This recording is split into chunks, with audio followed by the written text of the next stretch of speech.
Hi again, everybody. My name is Greg Anderson, and this is the Good Timekeeping Show with Greg Anderson. And today I want to talk about this watch here, long awaited, long anticipated by some folks here. This is the GW-BX5600. And, it's just the latest iteration of the fabulous G-Shock Square we've all come to know and love over the last 4 decades plus. It's one of many G-Shock squares that I have. This is only, a portion of the G-Shock squares I have, but this kind of gives you an overview of some of the different styles and colors and variations that have been available since I started getting into G-Shock squares. Probably about 7 years ago or so, maybe a little bit longer. Anyway, here is, let's zero in on this new guy and tell you all about what makes this one so special.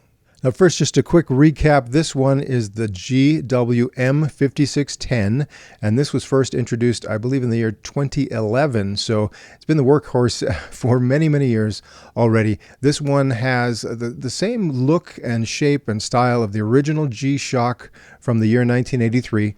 That square shape, and so we call this a G-Shock square. This one, the reason I jumped in when I did, it has tough solar, so there's a solar cell built into the face of the watch.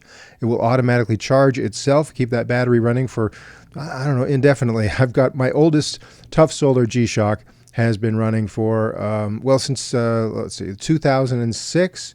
So we're coming up on nearly 20 years without ever having to change the battery or do anything, open it up for any reason. So I've got great confidence in the tough solar technology.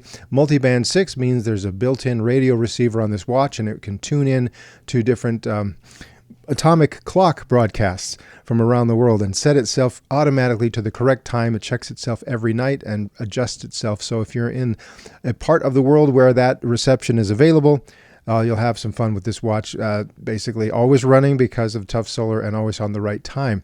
So then, a few years back, they introduced a kind of a slightly updated version of the watch. It does all the same things, plus just a few more things, just a few little updates on this. So there are some versions of the GW-M5610U out there. This is one of them. Also, a little bit before that, actually, they came up with a Bluetooth version. So this one has the tough solar, has the Multiband 6, but also has a Bluetooth connection to your smartphone, or you could even do it with a tablet. And so there are some functions available on this one through the app that you wouldn't otherwise get from the older version, but they all work together. I like them all. They even came out with a full metal version, and there's some different versions that cost quite a bit more, some premium versions if you go for the full metal, but again, retaining Multiband 6, tough solar, and then some of them with Bluetooth, like this one. And then they came out just a couple of years back, maybe probably longer than that, but it was a couple of years back that I bought this guy. And so this is the DW-H5600, I believe is the model number on this. I'll have to look at the back of it. But anyway, this one has some health monitoring stuff built into it. So heart rate, blood oxygen, step counter, all that built in, plus a few extra functions. This one does not have Multiband 6 built in, but it will keep itself correct, as far as maintaining correct time through the Bluetooth connection, which it can automatically connect to Bluetooth 4 times a day. And then also it collects and displays a whole bunch of data. For me, this watch was a little bit hard to get used to because it functions a little bit differently than the other G-Shock squares, but it has that special MIP display. Sorry about the glare there, but you can see at different angles, the display is very legible. Plus, it's a negative LCD, which typically negative LCD is kind of hard to see at different angles. And, you really need kind of really good lighting sometimes to see this one, this one on the right with a regular LCD that is light characters against a dark background. This one is light characters against a dark background, but the special thing about this is it's MIP display, which stands for memory in pixel. My understanding is, see, this entire screen is kind of a dot matrix. And my understanding is that memory in pixels saves some battery power because the pixels that are visible or that are not visible, once they get into that state of showing or not showing that pixel, it'll kind of retain being on or off without having to draw extra power. So with another watch here, if the battery were removed or if it just completely ran out of power, all those digits would just disappear. You need to maintain power to maintain the display. Whereas with memory in pixel, turn it on once and it stays that way. I guess. I may be oversimplifying exactly how that works, but the idea is that you can save energy behind the scenes on how this watch is working thanks to memory in pixel. And of course, the look of it allows a lot more flexibility in what is shown on the screen versus one of these guys here. And so some people really like that MIP display. Now, Casio has released some other watches with the MIP display, but a lot of people said, what I really want, what I wish Casio would do is release a watch that does everything this watch does, or even take it back, get rid of the Bluetooth. Just do everything this watch does, but give me that beautiful MIP display with these functions and features, and that's what I want.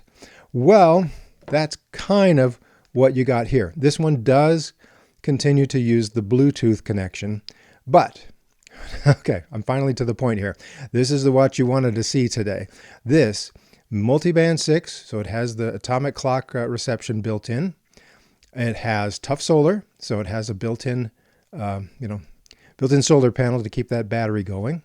And it also has the Bluetooth connection, so you can use an app on your smartphone to have some of the functions and some of the data going back and forth. Not as much as this fitness watch. There's certainly not that much data. But the other thing about this one, of course, is let's say you live in a part of the world where that multiband 6 doesn't really work because you're too far away from the atomic clock transmitters.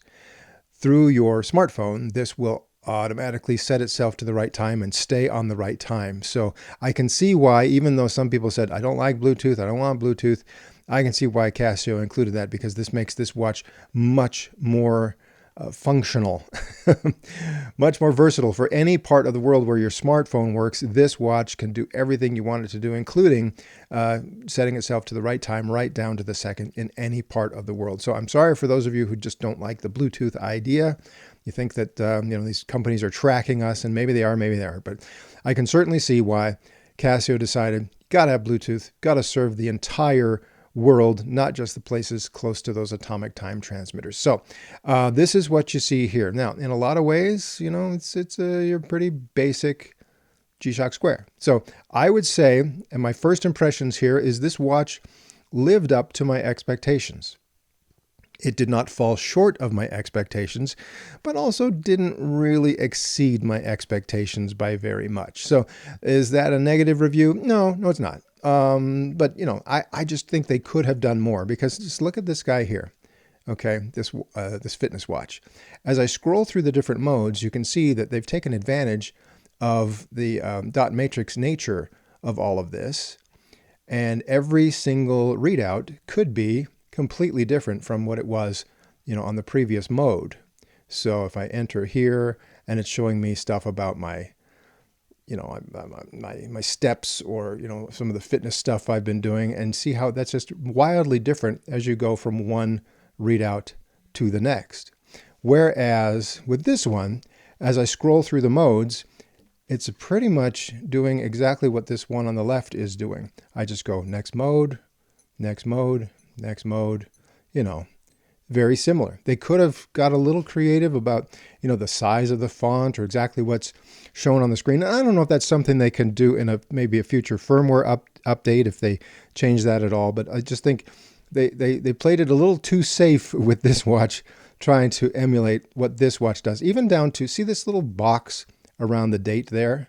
See, that's all generated by little pixels. That box doesn't need to be there.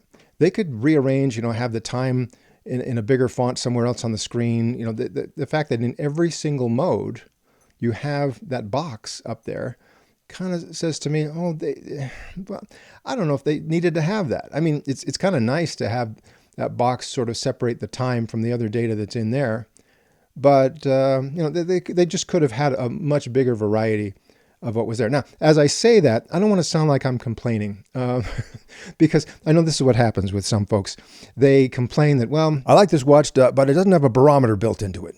Well, nobody said it would have a barometer built into it. That might be on your wish list, and there are other watches out there that have barometers built into them. But if I were to sit here and complain, it doesn't have a barometer, well, that's my fault, because I should have known that before I bought it. Right. So as far as all the things I'm saying that kind of, it did not exceed my expectations, and I think they could have gotten a little more creative about what the readout is. Again, that's just me talking. I'm not complaining. I'm not saying they needed to do that. I bought the watch knowing what's there. Okay. So the age of the internet, when you're seeing people review items and then they complain, well, it doesn't do this other thing that they never said it could do. That's not a valid complaint. All right, let's go back to the beginning here, and I'll just kind of show you. So many things about this watch are very similar to what you're familiar with if you are familiar with one of these previous models with the regular display, with the regular LCD.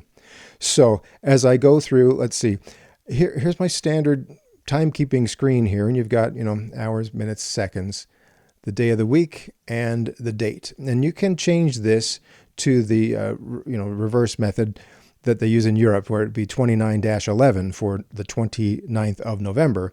But I have it set to this style where it's 11-29. So you can change that back and forth. Where it has the abbreviation for the day of the week, right over here, you see it's only two characters, SA, but here they spell it out with 3 characters. Also, with some of these Bluetooth versions, there were some other language options where all it really affected was the abbreviation of the day of the week. You could have that in other languages. This one is limited to just English for that abbreviation. Now, if I tap the button that says adjust, it changes and spells out the entire word, Saturday and the year, but retains the date right there. Tap that button again, and now that stays the same, Saturday with the date. And over here, I've got my world time zone also appearing with the date that's there, and the local time, or where I've selected that second time zone. So I could have all of these options on the main timekeeping screen. In fact, here's another one where I have 2 other time zones displayed right there. And it is kind of, a small font, granted, but it's legible to me. I know some folks that are kind of getting on in years, as I am, our eyes don't work quite as precisely as we want them to, and that might seem like a very small font. Very obviously, we're talking about, as far as the pixels go, you're basically using you're making a font there that's only, all these characters are only 1 pixel wide, right? So, so yeah, that could be kind of small, but I think it's a good font. It's legible. And so, there you go. So, and then if I tap that again, then I'm back to that mode. So you got your options there on your main timekeeping mode, and that distinguishes this from some of the previous models that didn't give you that kind of option on the main screen. Now, if I tap mode again, this is where I have my world time, and I've selected UTC here, and there's my local time up there in the box. And if I tap this button down here, then that's where I could select my second world time, which I've made that Honolulu. So again, there's your world time and there is your local time. So you have 2 different world time zones that you can select in the world time mode. Here's your alarm, and this is very familiar to anyone who has these previous models. There are 5 alarms, and there are 4 normal alarms, and the 5th one is a snooze alarm that repeats every 5 minutes up to 30 minutes after the initial run there. So you can turn those on or off with this button here. And then you have some indications on the screen of showing you, well, there's a snooze alarm and there is at least 1 alarm active. But if I do this, then none are active. And then the hourly signal is also a part of this. And I like to have the watch beep every hour on the hour, so I turn that on, but you can have that off. So very familiar if you're familiar with these other G-Shock squares. I know some folks were concerned, wondering if the alarm on this watch is quiet, like these mellow ones. The alarms are very quiet compared to the kind of the more standard ones here. So all these GW-5600 watches, the alarm is about what I expect. This one is a little bit more quiet, and this one is significantly more quiet. So, if you're really disappointed with the quiet alarms on this one, you'll be pleased that this one is louder, but not as loud as this one. Also, this one, when the alarm goes off, it will go for 20 seconds. And let me just demonstrate what that sounds like. So it has that kind of one beep per second for 20 seconds, whereas this one has kind of a double beep that only goes 10 seconds on the alarm. But when this one here, the GW-BX5600, reaches the end of a countdown timer, it beeps one time per second for 10 seconds and sounds kind of like this.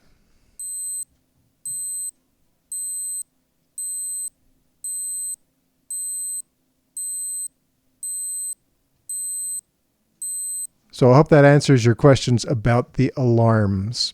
Okay, the stopwatch. This runs into some controversy. Some people are upset about this, but again, I want you to know before you buy what this does so you're not complaining about it later. Okay? You have minutes, seconds, and hundredths of a second, but as it's running, it doesn't actually show you the hundredths of a second while it's running. But if I stop it, then it'll show me it was, 6.15 seconds, and keep it going, and it's there. It's just that it won't show continuously as it's running. Now, let's compare that to this one here. If I'm in stopwatch mode and I start that, see how it's just running, like mad. And I don't think that this quite has the ability to resolve, 100 times per second. So if I had this on like a high-speed camera and I stopped it at any point, if I were shooting at 100 frames per second, I wouldn't see a really crisp, clear, stopped image there. So, the refresh rate kind of limits just how clear that is. And so the speculation, although I don't know if it's officially been announced, speculation of why it won't show this hundredths of a second while it's running is that the refresh rate is slow on this, and so it would just look like a mess. It would just be, kind of a mashed up. It would just look like all 88s or something like that while it was running. But I don't mind this. After it gets above 1 hour, everything shifts over, and then it shows you hours, minutes, and seconds in the stopwatch mode, and it will not show you hundredths of a second after 1 hour. If you keep it going, you don't stop it, after 24 hours it will reset to 0, and it will keep on going until you do stop it. And this is very familiar, again, very much like these other ones will do, except that, again, the difference is you won't see hundredths of a second while it's running. Okay, next mode is your countdown timer, and you can set this to any combination of hours, minutes, and seconds, and then when it runs out, it will beep and show you, the end of the run there. So again, very familiar. And then I'm back to my regular timekeeping mode. Now, let's show you how you set this up. And I'm doing all of this without the app, but you can also do it with the app. And it might be quicker for some folks to do this with the app. I'll demonstrate that in just a moment. If I hold this adjust button down, and it prompts me to hold it. Okay, this is where I'm able to set the watch up initially. So I've got the Denver time zone for me because, even though I'm not in Denver, I'm in Utah. It's the same time zone. The time zones are named after major cities. And it's kind of nice that here it spells out the entire name, whereas before with the other watches, it would kind of give you an abbreviation based on the airport name, how, you'd have airports that have just 3 letters. Okay, so I can go around the world here to the east by tapping this button marked receiving down here on the lower right, and I can get all those time zones. Or I can go the opposite direction here and set that to these other time zones. And this will automatically correct itself when I get into the app, because one nice thing is when you connect this to the app, even if you're traveling, even if you change time zones, as soon as this connects to the app, it will set itself to whatever time zone your phone is on. So I'm going to leave this for now and just go to the next thing here. If I tap the mode button, daylight saving time, DST, or summertime. Do I want it to always be off or always be on, or just automatically change? So that's where you make those adjustments. Over here, then you can manually set the seconds, hours, minutes, the year, the month, and the date. Okay. Then over here, you can have it display in 24-hour mode like this or 12-hour mode. This is, again, very familiar if you're used to the other G-Shock squares. This is where you select month and date or date and month. So you can just make that selection right there. And then the key sounds. So if you want it to make a little beep every time you press the button, almost every time, as you're changing modes, as you're starting and stopping your stopwatch, it'll beep, beep, beep every time. Or you can turn that off and kind of have a mute there, a little more subtle as you're tapping buttons on your watch in the middle of a meeting or whatever. You can mute that, turn the key sounds off, and then you have that little symbol there that looks like a musical note with a line through it to show you that you have muted your key sounds. It will still make a sound when you reach the end of a countdown timer, or when one of the alarms goes off, or when the hourly signal makes a beep. It'll still make those sounds, but it won't make any other sounds when you have the key sound turned off. And then you have your backlight. Your backlight can go on for either 1.5 seconds or 3 seconds. And this is where you choose that duration. I prefer the longer duration, especially since this is a solar-powered watch. I don't worry about it draining the battery too much, so I go with a longer duration. Also, I don't use the backlight all that often, so that's fine with me. Do you want the receiving to be on or off? So if you want this to run as a normal quartz watch with accuracy plus or minus 15 seconds per month, you can turn that off. You can set it to any time you want, and the atomic time will not interfere with the timekeeping you're doing on this watch.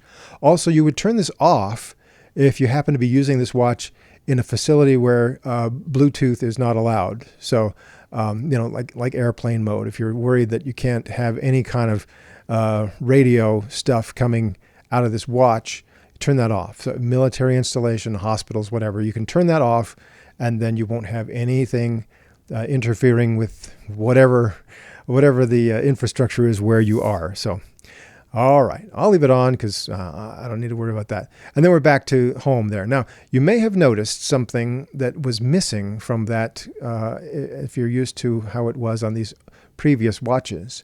This one on the left, when I go into the settings and I go through and get to the end of the line here, it allows me to enable or turn off power save. This one on the right, this new one, doesn't have any reference to power save in the settings. It's going to do power save anyway. I can't make it not do power save. Well, I can, but I can't make it consistently not go into power save mode. So power save mode is designed to save power. And what it'll do is when you're not using the watch after 10 p.m., if you're not using it for an hour, then it will make the screen go blank and save a little bit of energy by having the screen go blank. This won't allow you to turn that off. However, if you're in the stopwatch mode, it won't make the screen go to sleep. And there are a couple other things you can do to not make the screen go to sleep overnight. If the screen does go to sleep because of the power save mode, all you have to do is press any button. It'll come back to life. Or you can kind of shake the watch. It has a motion sensor in there. Or you can just expose it to bright light and it'll come back out of that sleep mode. But again, just something to keep in mind. You can't not have power save. So now you can see I've completely messed up the time zone, the date, and everything. So here's a neat way I'm going to fix all that very quickly. And it's by using the app. The app is called Casio Watches. It's available in the App Store, or you can get it for iOS devices or Android devices. And so I've got it running here on an iPhone. I've already got some other watches that are linked to this, and I linked this up last night before I went to bed. So all I have to do now that it's already paired between the watch and the phone, if I hold down the button here that's marked mode, hold it for a little bit, then it will reconnect to the app. And in just a moment, I'll have a whole bunch of controls I can do here. And what you may have noticed already just now is the watch has already corrected the date, the time zone. It's all been corrected because of that connection to the app. Now here, as I'm inside the app, it's showing me what is the battery charge state here. It's not quite all the way full, but it's almost all the way full. And as long as it's above a very low setting on the battery, or very low battery state, then everything's going to work correctly on this watch.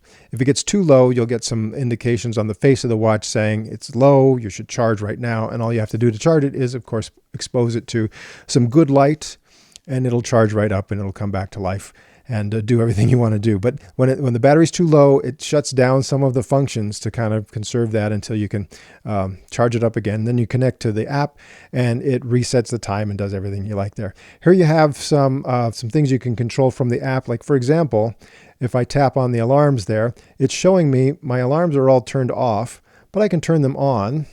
And see, I can take this one and say, well, instead of the default midnight, I'm going to make this one be a 6:30 a.m. alarm. And then I tap save, and there I go. It's turned on, so it'll come on tomorrow morning at 6:30.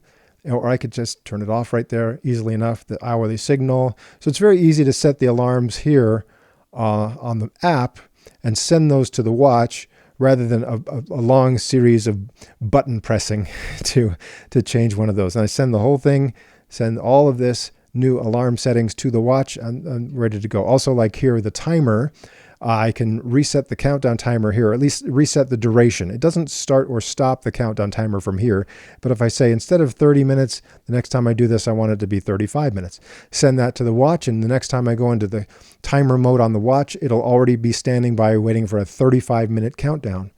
Here on the world time mode, I can select my 2 different cities, my 2 different time zones very easily here. And it even gives me a map, so I can kind of zoom in, zoom out, and just select some other place. As like I'm going to say, let's make Anchorage my other time zone, send that to the watch. And then the next time I show my 2 time zones there, Anchorage will be the second one. Very similar, again, to the way this worked on some of the other watches that used Bluetooth, some of the other G-Shock squares. It's showing me that the last time it was able to automatically synchronize here, and there are some settings there for synchronization.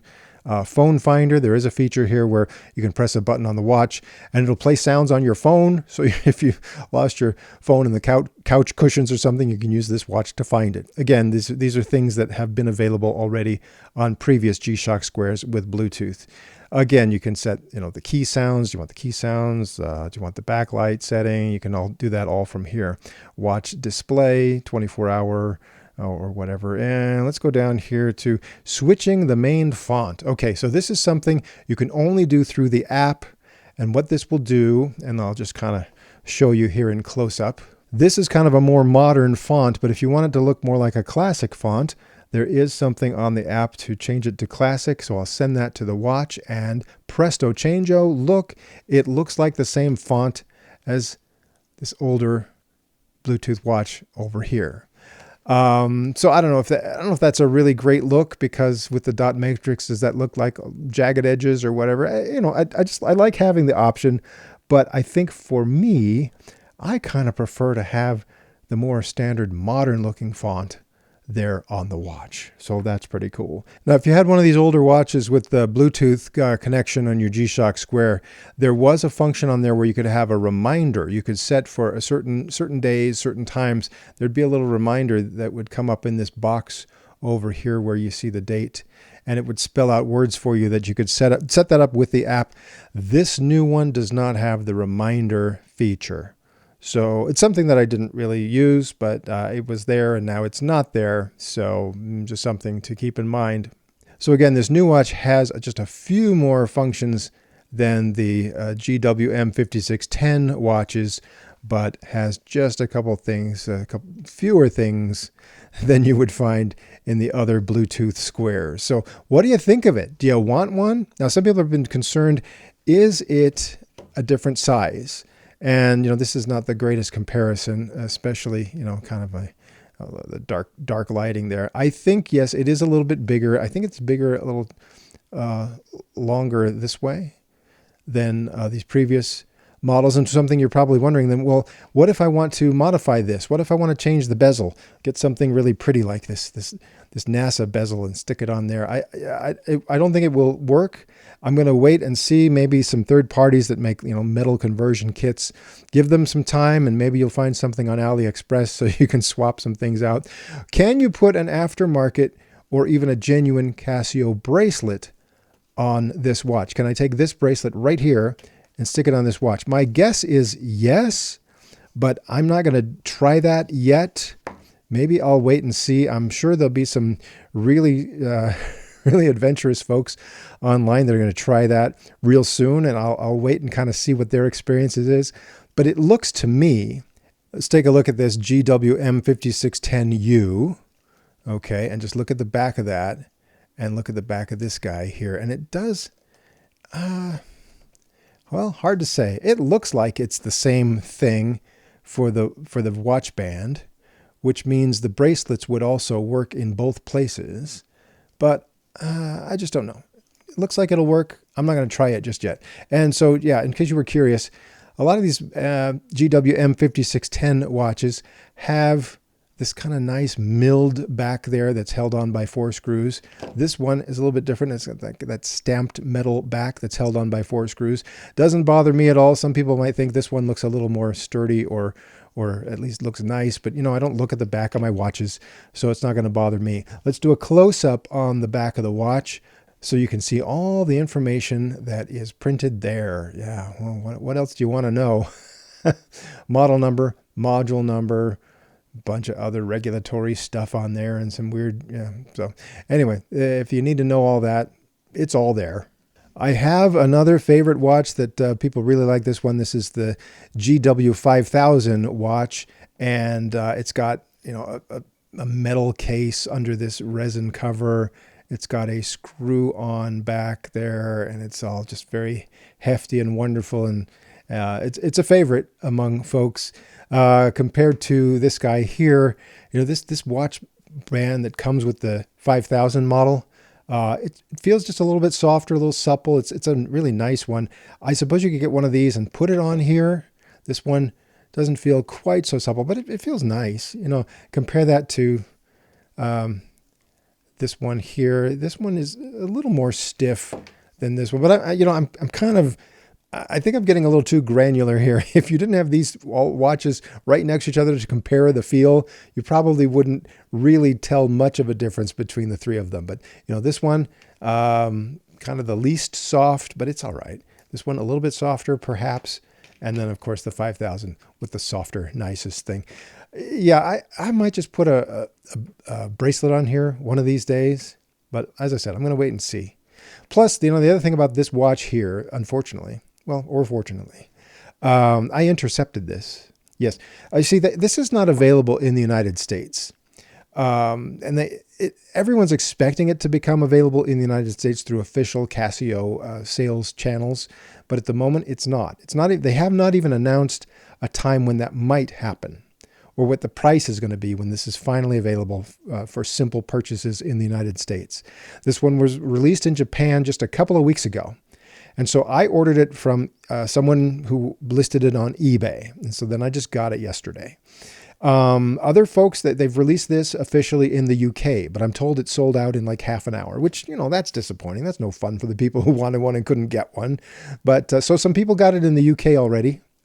I'm sure they'll restock. UK had it for 159 pounds. Japan had it for a price in yen that translates to about $201.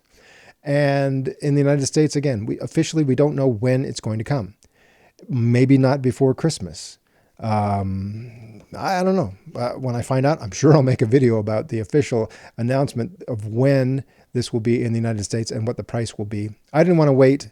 I'm sure I paid a little bit more than I would have if I had waited, but I didn't want to wait. Right? So I have this now. I'm going to spend just a couple days being very friendly with it and figure out everything I can tell you about it. And then I'm going to send this to the North Pole. And they said I could have it back for Christmas. Okay, if you get my drift. So yeah, if you got any other questions, let me know. I'll explore this, but I think I've explored just about everything that satisfies my curiosity about this watch. And so I hope I've helped you out too. A couple more things before I wrap it up. What is the weight of this watch? Let's see, 50 grams. Okay, this is not like, scientifically calibrated scale here, but for speaking of science, the NASA watch weighs in at 52 grams. The regular GW-5610U. Okay, 50. So they're all very similar here. How about a Bluetooth Square with a bracelet? A little bit more, 83. How about the full metal version? Okay, we're looking at 164 there. How about this one, metal with the resin on it, 77. So again, this new one, the GW-BX5600, very comparable to, oh, now it gained weight already. Again, not the most scientifically accurate scale. Very similar to some of these other guys. And just for the fun of it, how about the one that has the carbon fiber and titanium? Okay, that is the lightest weight G-Shock Square with all the functions and features at 45. So right there in the ballpark with the rest of them. It's going to be a comfortable watch if you're used to G-Shock Squares. Now, here's something you're not going to see in the manual, all right? It's the diagnostic mode. What you do for this, press every button except for the light button all at the same time. And what do you get? Ooh, this is not in the manual. Okay, you can scroll down this list of things with these buttons, scroll up or down with these buttons on the left. So if I go down there and version, whatever, and then I press the light button, and it takes me into that and shows me. And then I press, press it again. Got 2 pages of something there. That's diagnostic stuff that I don't necessarily know what to do with that. But if I keep going, see receiving, push that. It has the list of all the atomic time transmitters. I'm going to go, let me go back, escape out of that using the button lower right. Bluetooth, last received. This is going to show me the last time it was able to receive atomic time with the Multiband 6. And if I press the light button, it shows me I did that last night around 10:30.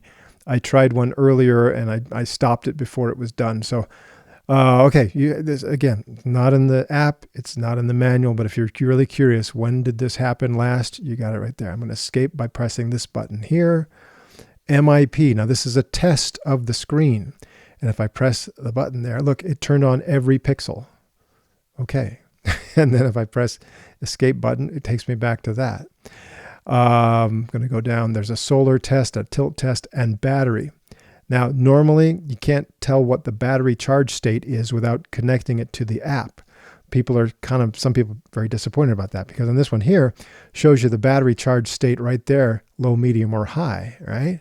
But on this one, the only way to see that is with the app, or if I press this button here, V, I think that's just version. I think that's just something to do with the the software version. But as for T, I think that's showing me the battery state. When I first got it out of the box, it was like 18.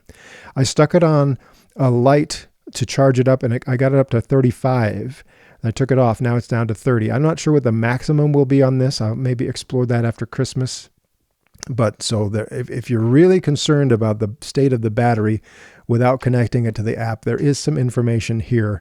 I'm going to have to play with it a little more to be really confident about what it's telling me. But again, if you get in this diagnostic mode, you can look at a few things this way. This is scrolling up or down.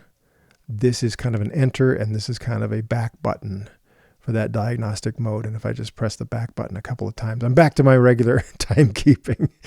All right, here's what it looks like on my wrist. Pay no attention to the bad skin on there. I do regularly see a dermatologist. And, it fits just basically exactly like my other G-Shock Squares. My wrist is about 7.5 inches. And, this is going to fit really nicely compared to what I'm used to already. There is an automatic backlight feature on this, so as you turn this up towards your face and kind of tilt it that way, the backlight can come on automatically. The way you enable that is by holding down the light button until you see the letters LT. That means automatic backlight is enabled. You can turn that off by just tapping or holding that again to turn it off. But anyway, let's show you the backlight. It looks like this. If I push the button, it kind of fades in and then it fades out. Now compare that to electroluminescent backlight from one of my older watches, and you can see it's quite a bit brighter. The electroluminescent one is brighter than the new watch by quite a bit, and you can see that with your eyes, although if you're completely in the dark, it may not make a huge difference, but certainly on camera, I will admit the new one has a weaker backlight. Now compare that to, say, the newer module on the 5610U, which uses an LED for a backlight. That looks really bright by comparison. So just a heads up there. I don't want you to complain that Greg didn't tell me the backlight was dim. Yeah, it is a little bit dim, but for me, you know, a backlight is not a deal breaker or a deal maker for me, so I'll live with it. I think it'll be all right. So that's it for now. I do have more videos in mind, even videos that have nothing to do with this particular watch. So I hope you'll be back again. I hope you're having a great holiday season. Merry Christmas as we're coming up to that. And for those of you celebrating other holidays, I hope that those are great too. It's been what a year it has been. And I'll say this much, we didn't come this far only to come this far. So heads up, get out there, do some great stuff. And I will see you on another episode of the Good Timekeeping Show.